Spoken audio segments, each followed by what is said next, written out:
मैंने तुम्हारे भाइयों की हत्या की है और तुम्हारे भाइयों का वध हुआ क्योंकि वो इसी के पात्र थे। उन्होंने मेरी आज्ञा की अवहेलना की थी। मेरे प्रश्नों का उत्तर दिए बिना मेरे सरोवर का जल लिया और युद्ध करने को प्रस्तुत हुए। अब तुम्हारी बारी है युधिष्ठिर। मेरे प्रश्नों का उत्तर दोगे या युद्ध का आह्वान? बिना शत्रु को जाने, बिना उसका मंतव्य पहचाने युद्ध करना धर्म नहीं। इसीलिए समक्ष प्रस्तुत होकर आप मुझे बताएं कि आप कौन हैं।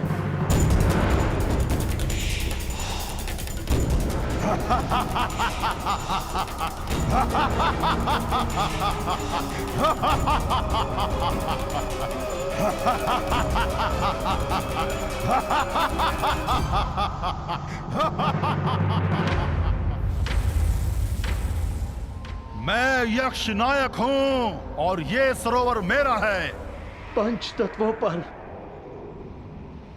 केवल परमेश्वर का अधिकार है, तो फिर इस जलाशय के जल का उपयोग करने से आप किसी को कैसे रोक सकते हैं? ऐसे कैसे किसी के प्राण ले सकते हैं आप?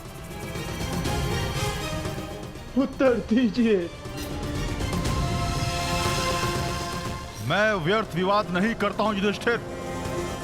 धर्मराज हो, इतना तो समझते हो ना कि बिना किसी की अनुमति लिए किसी की वस्तु का प्रयोग करना चोरी है और मैंने चोरों को दंड दिया है।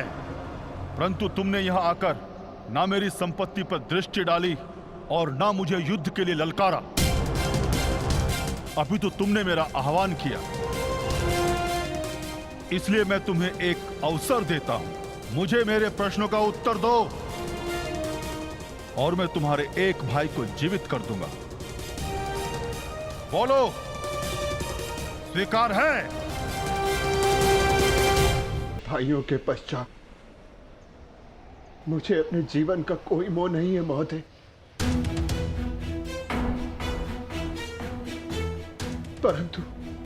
परंतु मेरा एक भाई जीवित हुआ तो मुझे संतोष होगा। तो ठीक है, मेरा पहला प्रश्न, मनुष्य का सबसे बड़ा धर्म क्या है? मनुष्य का सबसे बड़ा धर्म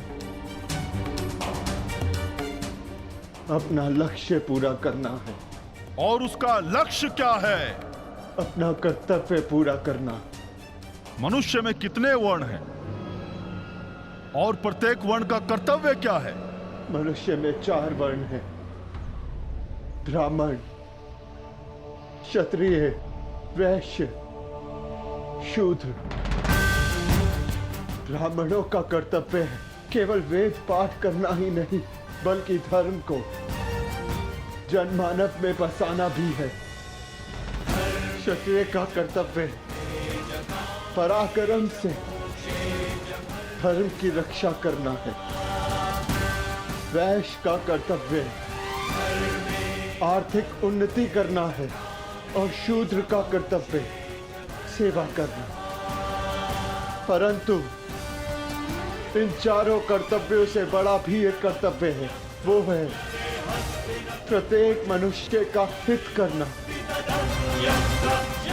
क्षत्रिय हो, वैश्य हो या शूद्र हो, यदि वो जनहित नहीं कर सकता तो वो मनुष्य नहीं है। उत्तम युधिष्ठिर। पतला कौन है? जल से पतला ज्ञान है, जिसकी धारा अज्ञान की चट्टान को काट कर बहती है। भूमि से अधिक सहनशील कौन है? माता भूमि से अधिक सहनशील होती है। और आकाश से ऊंचा कौन है? आकाश से ऊंचा स्थान पिता का है। वायु से अधिक गति किसकी है? और भूसे के तिनकों से अधिक संख्या किसकी है? मन की गति वायु से अधिक तीव्र है और चिंता की संख्या भूसे के तिनकों से अधिक है। विदेश में मनुष्य का संबंधी कौन है? रोगी का संबंधी कौन है? और मृत्यु शैया पर लेटे मनुष्य का संबंधी कौन है? विदेश में मनुष्य का सबसे बड़ा संबंधी उसकी विद्या है, जो एक मित्र की भांति उसे हर संकट से बचाती है। रोगी का संबंधी उसका चिकित्सक है, जो पत्नी और माता की भांति उसकी सेवा करता है। और मरने वाले का संबंधी केवल धर्म और दान है, उसके सत्कर्म है, जो मरने के पश्चात उसके साथ जाते हैं। क्या है जिसके नाश से मनुष्य सबका प्रिय बन जाता है? क्या है जिसके नाश से मनुष्य सुखी हो जाता है? और कौन सा शत्रु है जो मनुष्य का नाश करता है? अहंकार के नाश से मनुष्य सबका प्रिय हो जाता है। कामनाओं के नाश से वो सुखी हो जाता है। और वो शत्रु जो मनुष्य का नाश कर दे, वो क्रोध है। अंतिम प्रश्न युधिष्ठिर, बताओ, संसार का सबसे बड़ा आश्चर्य क्या है? मनुष्य प्रतिदिन सहस्त्रों को जन्म लेते हुए देखता है, सैकड़ों को मरते हुए देखता है, जो जानता है कि उसे भी एक दिन मर जाना है, फिर भी सदा जीने की चाह रखता है। ये संसार का सबसे बड़ा आश्चर्य है। तुमने मुझे संतुष्ट किया युधिष्ठिर, मैं प्रसन्न हुआ। बताओ, तुम्हारे किस भाई को जीवित करूं? भीम को या अर्जुन को? ये दोनों महाबली हैं, तुम्हारी रक्षा कर सकते हैं। मनुष्य की रक्षा ना भीम से हो सकती है, ना अर्जुन से। मनुष्य की रक्षा यदि हो सकती है तो केवल उसके धर्म से। और मेरा धर्म कहता है कि जो मेरे लिए सबसे पहले दांव पर लगा, जिसने मेरी प्यास बुझाने के लिए सबसे पहले अपने प्राण दिए, मेरा वो अनुज नकुल जीवित हो जाए। हमारी दो माएं हैं, एक माता कुंती का पुत्र मैं जीवित हूं, और दूसरी माता मादरी का पुत्र नकुल जीवित रहे। अति उत्तम युधिष्ठिर, जो विपत्ति में भी न्याय और धर्म का साथ नहीं छोड़े, वही सफल होता है। तुम अपनी परीक्षा में सफल हुए।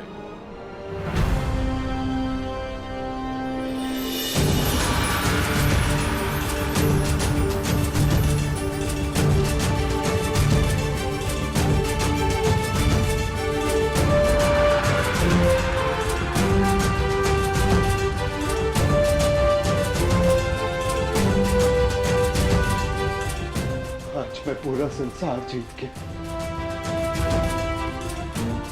मेरे पांचों भाई मेरे साथ हैं, मुझे किसी की कामना नहीं।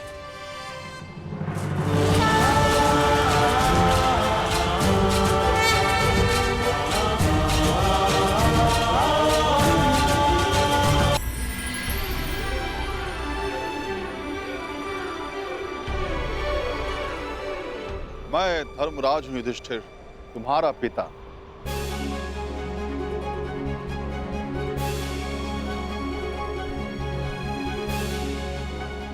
मैं तुम्हारी परीक्षा ले रहा था। मैं जानना चाहता था कि होने वाले महायुद्ध में क्या तुम न्याय कर पाओगे। और मुझे विश्वास हो गया कि तुम सदा न्याय और धर्म की स्थापना करोगे। विजय भाव पुत्र, विजय भाव।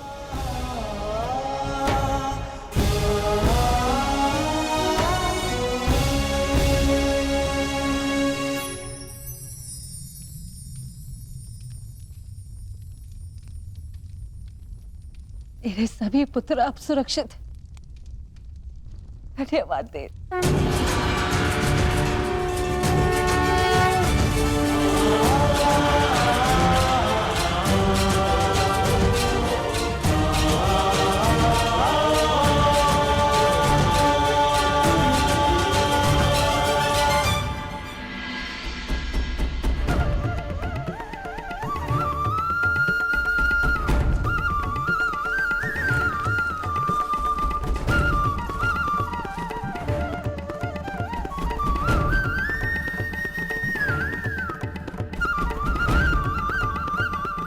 प्रणिपात वासुदेव।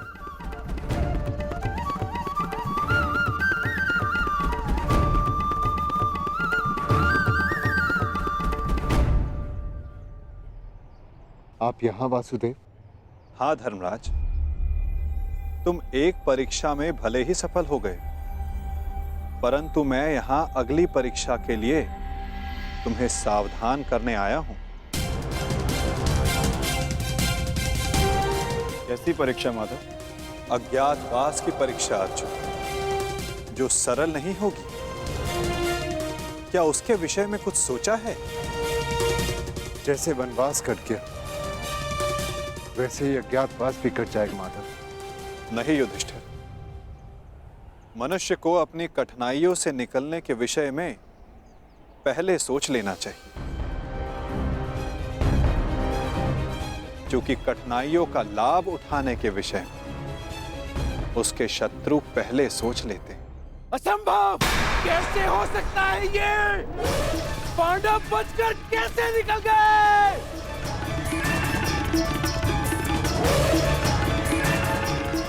दिग्विजय प्राप्त कर ली, चारों दिशाएं जीत ली, परंतु हर बार पांडवों से क्यों हार जाते हो तुम? इतने सैनिक साथ थे, शकुनी तुम भी थे, फिर कैसे असफल हुए? कैसे?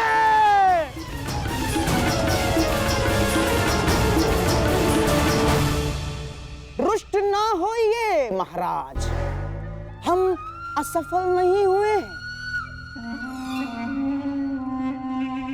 क्योंकि पांडवों का अज्ञातवास भंग हो चुका है।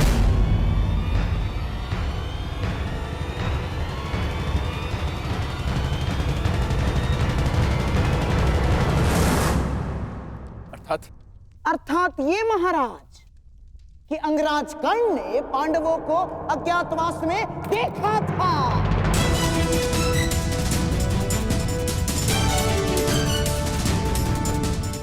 इसीलिए नीति अनुसार पांडवों का अज्ञातवास भंग हो चुका है।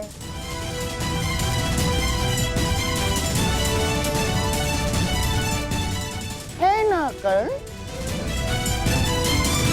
क्या ये सत्य है कर्ण? तुमने पांडवों को देखा था?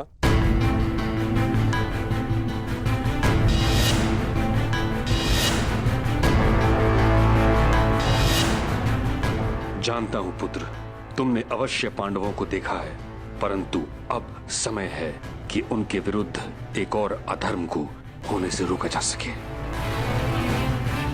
उत्तर दो कर्ण, क्या तुमने पांडवों को देखा था? जी, देखा था।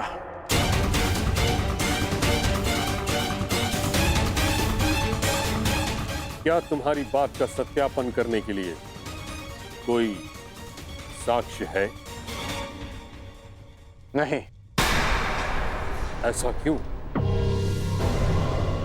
जब तक सैनिक वहां पहुंचे, पांडव वहां से जा चुके थे और मैंने गांधार राज और युवराज को बताया था कि पांडव मेरे समक्ष खड़े हैं, परंतु उन्होंने मेरी बात का विश्वास नहीं किया और दूसरी ओर चले गए। गांधार राज, अज्ञातवास के नियमों के अनुसार साक्ष्य को कुरुकुल के किसी सदस्य का समर्थन होना चाहिए। अंगराज के साक्ष्य होने पर किसका समर्थन है उन्हें?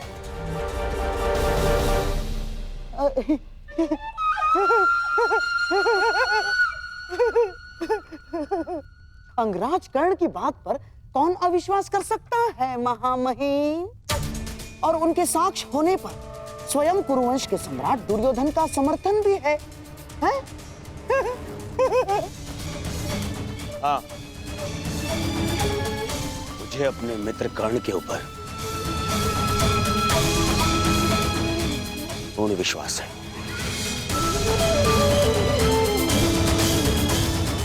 मैं समर्थन करता हूं कि कर्ण ने पांडवों को अज्ञातवास में देखा है।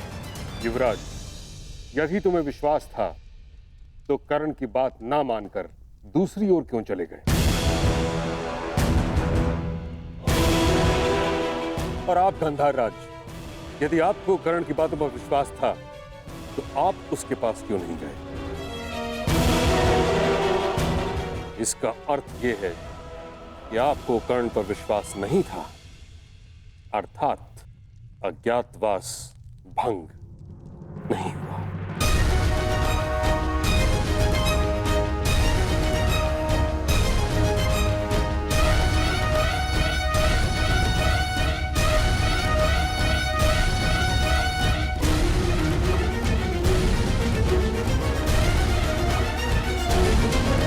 तो प्रश्न ये उठता है ताचरी कि अब किया क्या जाए?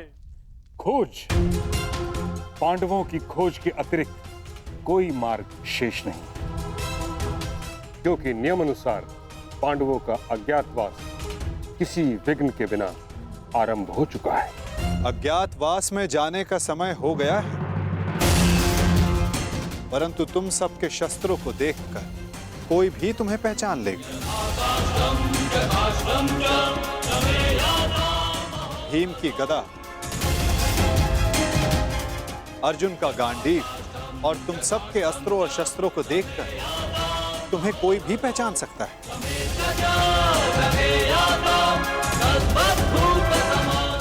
इसीलिए जाने से पूर्व इन्हें छिपा देना आवश्यक है। परंतु कहां माधव? यदि किसी ने यह शस्त्र ढूंढ लिया तो? कोई भी स्थान सुरक्षित नहीं है। स्थान सुरक्षित नहीं होता अर्जुन, स्थान सुरक्षित किया जाता है। मैं समझा नहीं माधव। अपने अस्त्रों और शस्त्रों को नीचे रखो।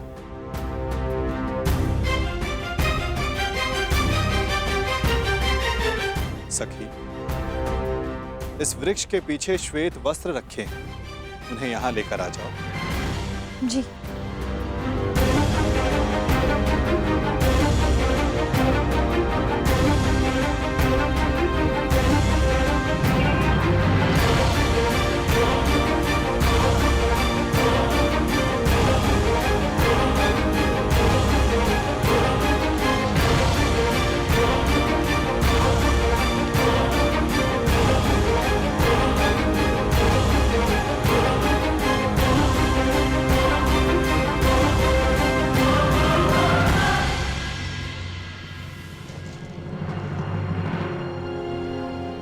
अब जो भी इसे देखेगा उसे यह प्रतीत होगा कि ये एक मृत शरीर है। कुछ लोग भय के कारण तो कुछ लोग घृणा के कारण यहां नहीं आएंगे। इस शमी के वृक्ष पर 1 वर्ष तक ये अस्त्र और शस्त्र सुरक्षित रहेंगे। परंतु अब सबसे महत्वपूर्ण प्रश्न ये खड़ा होता है कि अज्ञातवास में जाओगे कहां?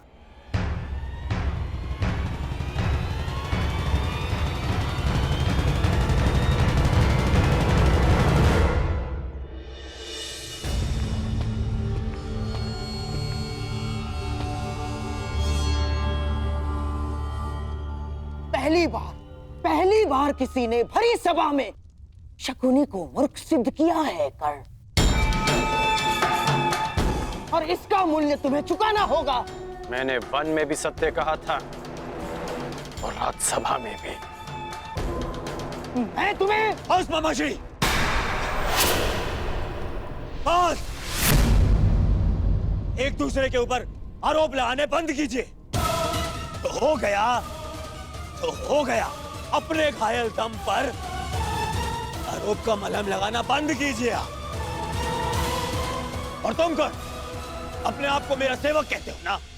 तो ठीक है, अब तुम मेरा आदेश मानोगे। जाके ढूंढो उन पांडवों को। केवल 1 वर्ष है मेरे पास, केवल 1 वर्ष। आर्यव्रत के सभी राजा या तो मेरे अधीन हैं और या मेरे मित्र। तो अब जाओ, जाओ और ढूंढो इन्हें, गुप्तचर भेजो, जो करना है करो। परंतु मुझे सूचित करो कि पांडव कहां छुपे हैं। बस।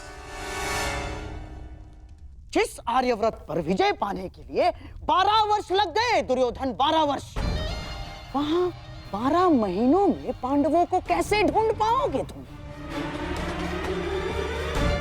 अब हमें ये कार्य शक्ति से नहीं, युक्ति से करना होगा दुर्योधन। लीजिए, ये नई युक्ति आई, अर्थात मामाश्री। अर्थात पांडव किसी भी परिस्थिति में हमारे मित्र राष्ट्रों में नहीं जाएंगे ना। वो वहां जाएंगे जिन्होंने हमारी अधीनता स्वीकार तो कर ली है, परंतु जो मन से पांडवों के पक्ष में है। मन से